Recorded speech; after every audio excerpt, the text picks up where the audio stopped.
Bonjour et bienvenue sur Usus, un nouvel épisode aujourd'hui avec Jérôme Frisé de la société Crestron. Bonjour Jérôme. Bonjour Daniel. Comment vas-tu? Très bien. Très bien? En pleine forme. Parfait, c'est merveilleux. Alors, présente-toi d'abord. Merci pour cette invitation, merci Delors. Effectivement, donc Jérôme, moi je travaille chez Crestron maintenant depuis 14 ans. Ouais, 14 ans déjà. On se connaît très bien puisque grâce à vous et grâce à Idétique, vous avez réussi à mettre le premier pied à l'étrier sur le Smart, on va dire, le Smart Home notamment. Écoute, en tout cas ça m'a fait plaisir de t'avoir dans l'équipe un petit moment et je suis content de ton parcours chez Crestron. Merci. Et effectivement, Crestron a permis de mettre le second, on va dire. Ouais, notamment, je remercie beaucoup Christophe Malsaud aussi qui m'accompagne depuis tant d'années là-dessus et j'ai presque jeté le corps entier, on va dire, dans le Smart parce qu'aujourd'hui je suis toujours aussi passionné, je pense que c'est un métier de passion avant tout. Tout à fait. Voilà. Et j'occupe maintenant le poste de responsable commercial pour la moitié de nos territoires francophones. D'accord. Donc le grand sud de la France et puis les territoires de l'Afrique francophone. D'accord. Et également nos actions autour de la Polynésie française, qui n'est pas aussi déplaisant à suivre. Ouais, tu balades un peu quoi. Un petit peu, absolument. Bon, si on peut appeler ça de la balade, je suis bien conscient que c'est du boulot et très bien. Très bien, et Crestron alors?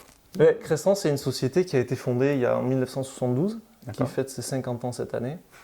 Une société toujours familiale. Le fondateur a donné naissance à un garçon et une fille qui reprennent la société aujourd'hui. Donc aucun capital extérieur, ça c'est important à signaler dans notre métier, je pense que c'est très très rare. Et c'est ce qui montre aussi l'engagement et l'investissement qui est mené chaque année en recherche et développement. Ouais. C'est une société qui est basée à 1 heure de New York, dans le New Jersey, qui a 4 usines, dont 2 aux États-Unis et 2 au Mexique, et qui fabrique 100% de leurs produits du coup, dans les usines du groupe. Ouais, une maîtrise financière, une maîtrise technologique, une maîtrise de production. Voilà, exactement. Aujourd'hui, on retrouve 4 grandes divisions dans notre portfolio et chez Crestron, à savoir le marché tertiaire, qui est une partie historique, est très importante, qui reste majoritaire dans nos actions. Une entité dans l'hôtellerie, une entité dans le résidentiel et une entité dans la marine. Et pour ma part, donc, je suis impliqué sur les 3 dernières entités que je viens de citer. D'accord, ok. Un beau panel et de quoi faire. Voilà, c'est ça. C'est vrai qu'on vous croise sur des bâtiments et sur des bâtiments de navigation qui sont un peu luxueux, on va dire. Oui, tout à fait. On était au Monaco Yacht Show il y a quelques semaines. Tout à fait. Donc c'est vrai, pour citer peut-être 4-5 exemples de projets qui reflètent un petit peu notre cadre d'action et nos solutions. On peut être présent sur des tours à la Défense comme les plus grands fabricants de verre au monde, la société française, qui a choisi les solutions Crestron dans leur siège pour les systèmes de visioconférence, pour réserver les salles de réunion, pour rediffuser la réunion ou ce qui était diffusé dans l'auditorium par exemple. On va être présent sur des sièges aussi de production de jeux vidéo par exemple. Le siège d'une de ces sociétés européennes basées en Angleterre a choisi les solutions Crestron là pour gérer la réservation de PlayStation, de Xbox, etc. Donc l'employé de cette société sera en mesure le matin quand il arrive de réserver sa console de jeu qui est centralisée au local technique pour qu'elle soit facilement maintenable et elle va pouvoir être diffusée dans telle salle de réunion pour qu'il puisse tester son jeu. Donc là ce sont des solutions plutôt autour de la transmission des signaux, audio, vidéo, USB, avec beaucoup de contraintes de résolution bien sûr et de latence. Je pense que c'est des gens très exigeants là-dessus et donc ça doit être un sacré challenge. Exactement. Et après, quelques exemples dans l'hôtellerie. Alors ça peut être un 2 étoiles, comme un groupe français qui est basé en Bretagne et qui a développé des hôtels proches d'aéroports, où là on a utilisé les solutions Crestron plutôt sur une approche écologique, éco-responsable, où on peut y dormir de façon très modeste pour quelques dizaines d'euros. C'est des sommes d'hôtel entre 80 et 90 euros, donc c'est abordable, et qui nous permettent plutôt de sensibiliser le client sur son geste au niveau de la consommation dans sa chambre. D'accord, c'est important que tu dises ça, parce que c'est vrai que Crestron, on le voit toujours que dans le luxe, que dans le bâtiment, et là on est dans une approche complètement différente. Tout à fait. Très bien. Donc là ça a été mutualisé pour réduire les coûts, bien sûr, au niveau des équipements Crestron, mais travailler plutôt au niveau de développement aussi logiciel, finalement, pour que quand je suis sur la plateforme de réservation en ligne, le client sera incité à avoir 3 actions éco-responsables.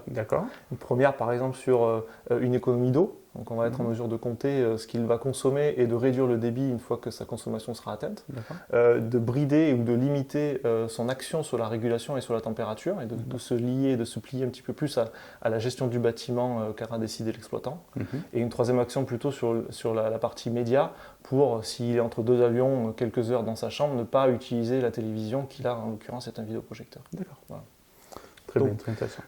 Un autre exemple d'hôtel, par exemple, qui peut être en Angleterre, où on a plutôt tourné l'orientation sur une autonomie, et ce qui va beaucoup avec l'après-Covid, pandémie, ne pas toucher les télécommandes, ne pas toucher d'écran tactile. Donc là, c'est des éléments où on va travailler autour d'un QR code ou d'un lien que reçoit l'utilisateur quand il a fini sa réservation, et il a une page web qui lui est dédiée pour son accès, pour un certain nombre d'heures, sur son propre smartphone. Voilà. Peu importe du coup le système OS bien sûr, parce que du coup c'est une solution plutôt web et pas d'application développée pour contrôler bien sûr son accès porte d'entrée, mais aussi tous les environnements, de la lumière jusqu'à la télévision, etc.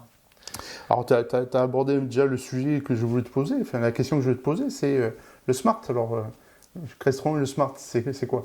Moi je pense que ce qui peut marquer Crestron dans l'environnement smart, c'est déjà la façon dont Crestron a développé leurs produits et leurs logiciels durant ces 50 dernières années, d'une façon où on ne doit pas s'arrêter à piloter une partie de l'environnement seulement, mais à être sur une solution vraiment globale.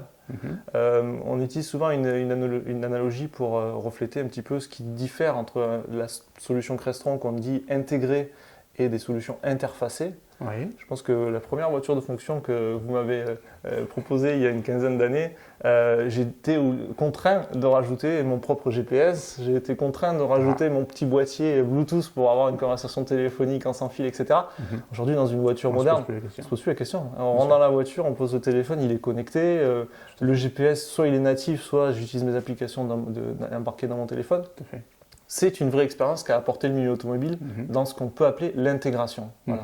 Le client rentre dans une atmosphère où on a pensé l'ergonomie pour qu'elle soit la plus simple possible et qu'il ait la moins d'actions possible à faire. C'est tout à fait le sujet. Et à chaque fois, on se pose la question, comment ça se fait que dans l'automobile, on a su développer ça et tout le monde y accède, et dans le bâtiment, c'est compliqué. C'est très compliqué. Alors avec l'actualité, la gestion de l'énergie et le smart qui apparaît de plus en plus dans le bâtiment, j'espère que ça va changer. Mais on a deux exemples de mondes qui ont évolué complètement différemment. Et c'est vrai qu'il n'y a pas de raison que dans le bâtiment, on ne soit pas équipé comme dans une voiture. L'actualité de Crestron, c'est quoi alors? Justement, pour arriver de notre côté à démocratiser davantage cette partie smart, notamment dans le domaine résidentiel, c'est vrai qu'il y a beaucoup de nos marchés qui nécessitent encore et qui nécessiteront toujours du sur-mesure et de la customisation. Bien sûr. Donc c'est quelque chose qu'on continue à développer, par exemple en développement de nouvelles plateformes de développement logiciel pour avoir des interfaces graphiques beaucoup plus responsives, adaptées aux différentes résolutions, aux différents outils que je vais utiliser, écran tactile ou tablette. Donc ça reste le point fort de Crestron, mais on a cherché la solution pendant ces dernières années, comment rendre beaucoup plus abordable à la fois sur le plan technique pour nos professionnels certifiés, mais aussi pour l'usager, de pouvoir finalement se sentir chez soi de façon beaucoup plus libre et ne pas dépendre d'une programmation certes qui est sur mesure, mais qui est souvent figée dans le temps si on ne la fait pas évoluer. Tout à fait. Voilà. Et c'est ce qu'on a appelé la plateforme Crestron Home, qui rabat beaucoup de cartes là-dessus, puisque notre objectif était d'avoir une solution ergonomique la plus simple possible, mais qui soit très facilement et très rapidement mis en service. D'accord. Donc on s'est appuyé finalement sur les mêmes produits que l'on avait, on n'a pas recréé de gamme particulière, puisque on a plus de 4000 produits, comme je le disais en introduction, où on va avoir des gammes où on a des systèmes de gestion d'éclairage adaptés à l'Europe, on fabrique des stores et des tringles à rideaux, on fabrique des systèmes audio, des amplis, des systèmes vidéo. Mais très large. Voilà, c'est ça. Et donc on a utilisé cette même architecture et cette même infrastructure simplement en développant une plateforme qui va pouvoir être mise en service de façon même très simple par un iPad où on va suivre des étapes et l'ergonomie est automatiquement créée par le système. En fait, c'est guidé. C'est guidé. Vous guidez l'intégrateur ou l'installateur pour qu'il puisse créer lui-même l'interface et le client va pouvoir avoir la main un petit peu sur cette interface. Tout à fait. Donc, on avait ces deux objectifs. Que le client soit autonome sur beaucoup de fonctions. Je reçois un invité ce week-end, je veux lui donner accès à mon application, que ça se fasse facilement, et lui limiter des accès. Le souhait de changer un petit peu la position de mes lampes et de mes prises commandées, je veux remodifier un petit scénario. C'est des choses qui paraissent naturelles et qui se font sur n'importe quel système aujourd'hui. Donc il était difficile de ne pas concevoir qu'on puisse le faire avec un système évolué tel que Crestron. Donc là aujourd'hui c'est quelque chose vraiment sur lequel on a beaucoup travaillé. Et en dehors de ça, on a aussi un axe de développement pour aider les intégrateurs qui travaillent avec nos produits, puisque Crestron Home aussi aide en ça à avoir par exemple un accès cloud gratuit qui leur permet de monitorer et de faire plutôt de la maintenance préventive sur la totalité des équipements qui seront connectés. Et par exemple, à distance, d'avoir une vue pour pouvoir redémarrer un boîtier de télévision, un satellite, etc., un décodeur satellite ou des choses comme ça, où tous les produits resteront dès lors qu'il y aura eu un défaut constaté ou une problématique particulière. Voilà. Très bien. Ben, écoute, une belle plateforme, beaucoup de choses qui se passent chez Crestron.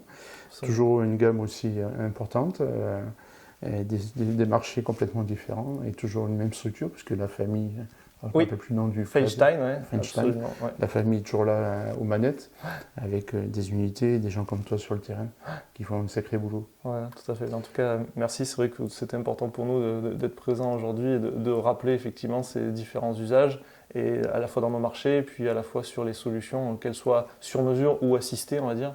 On peut travailler sur tous ces domaines-là. Ouais. Merci Jérôme. Merci pour l'invitation. À bientôt. À bientôt. Merci, au revoir. À très bientôt sur Usus. Si vous avez aimé cette vidéo, n'hésitez pas à vous abonner, à activer la cloche, à faire des commentaires et à partager afin qu'on puisse s'améliorer. Merci, à très bientôt.